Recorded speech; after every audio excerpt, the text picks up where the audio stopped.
Hello, everyone. Welcome back to Mr. Speaking. I'm Emily. Hi, Emily. It is so good to see you. I have been looking forward to this episode all week because today we are talking about my absolute favorite topic in the world. I can guess what it is, Paul. Is it about movies or maybe about sports? No, even better. It is about food.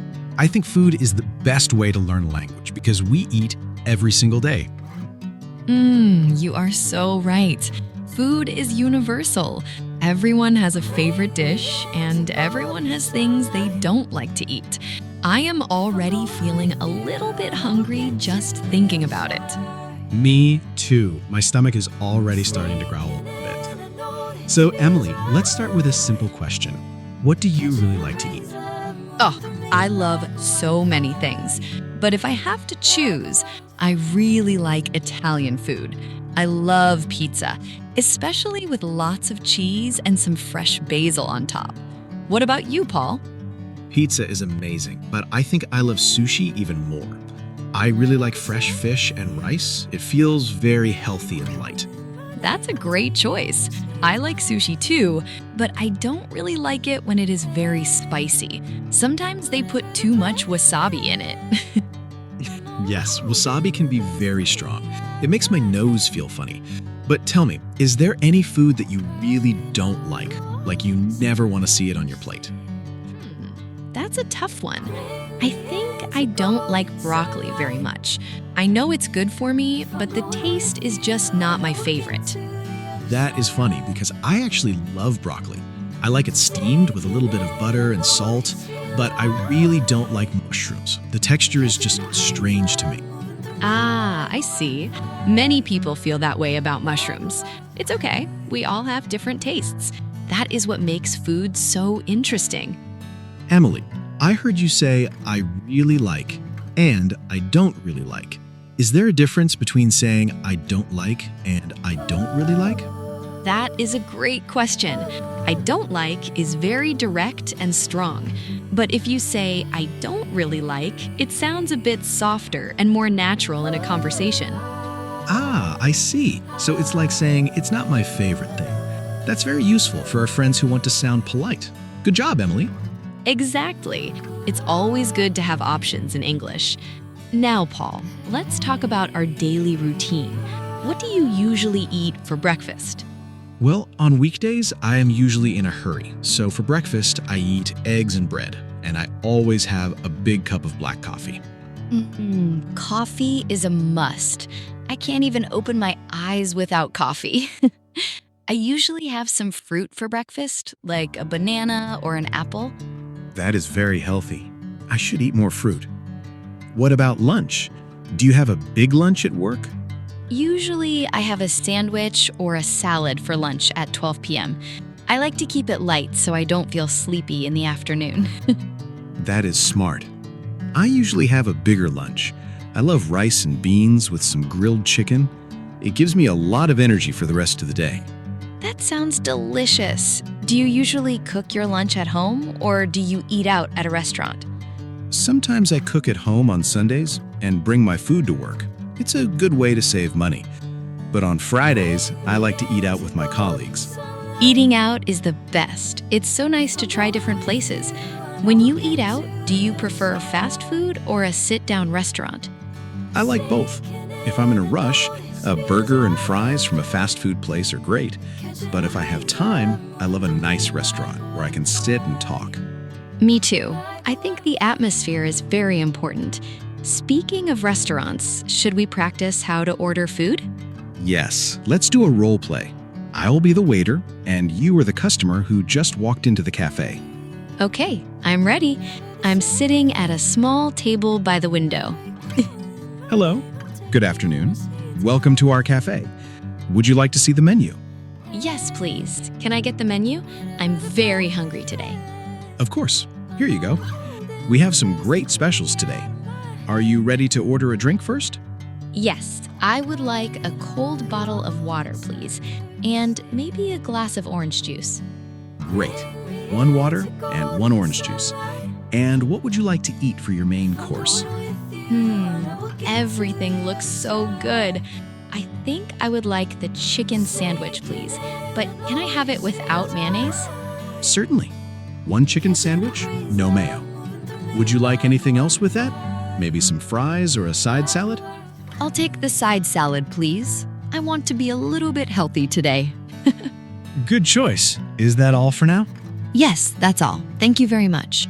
Wow, Emily, you are a pro at ordering food. You used I would like and can I have. Those are perfect for a restaurant. Thanks, Paul. I think I would like is very polite. If you just say I want, it can sound a little bit rude or too direct.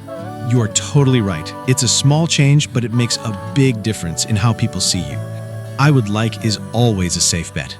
Exactly. And what about when the waiter brings the food?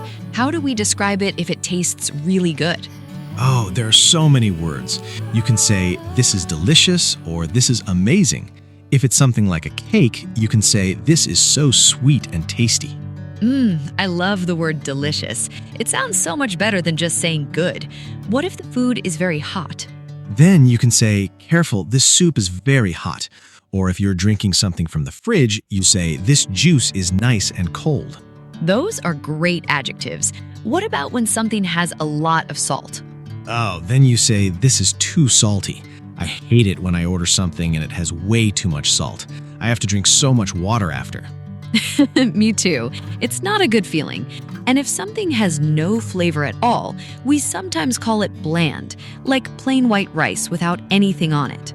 Bland is a great word for our B1 learners. It's very common when talking about food that needs more spice or salt. If you are enjoying this conversation, don't forget to like the video, subscribe to the channel, and share it with a friend who's learning English. Yes, we love seeing our community grow. And if you are still listening, comment pizza below. We want to know your favorite topping. I bet most people will say pepperoni. Okay, Emily, let's talk about cooking. Do you enjoy being in the kitchen? I do. I think cooking is like a science experiment, but you get to eat the results. I cook almost every day for my family. That is impressive. I only cook a few times a week. I usually make simple things like pasta with tomato sauce. It's hard to make a mistake with pasta. That's true. Pasta is very beginner-friendly. I like to make more complex things, like a roasted chicken with vegetables. It takes more time, but it smells so good in the house. Ah, I can imagine that smell. It's the best part of cooking. When you are cooking, do you follow a recipe or do you just guess? I usually follow a recipe for the first time, but after that, I like to change things. I might add more garlic or some different herbs. I'm the same way. I love garlic. I think I put garlic in almost everything I cook. My friends always say they can smell me coming. Garlic is great for your health, Paul. Don't listen to them. What about making orders for other people, like at a party? That's a good point. If I'm hosting a party, I might ask my guests, would you like some more snacks, or do you want another drink? And as a guest, it's important to know how to respond. You can say, yes, please, that would be great. Or, no, thank you, I'm full. I'm full. That's an important one. It means you have eaten enough and your stomach is satisfied. Yes. Sometimes people say, I am satisfied, but in a casual situation, I'm full is much more natural. What about if you're just a little bit hungry? Not very hungry, but just a little. Do you know a word for that? Oh, I love this word. You can say, I'm a little peckish. It means you want a small snack, like a cookie or some nuts. Peckish. That is a great word. I feel peckish every day around 4 p.m.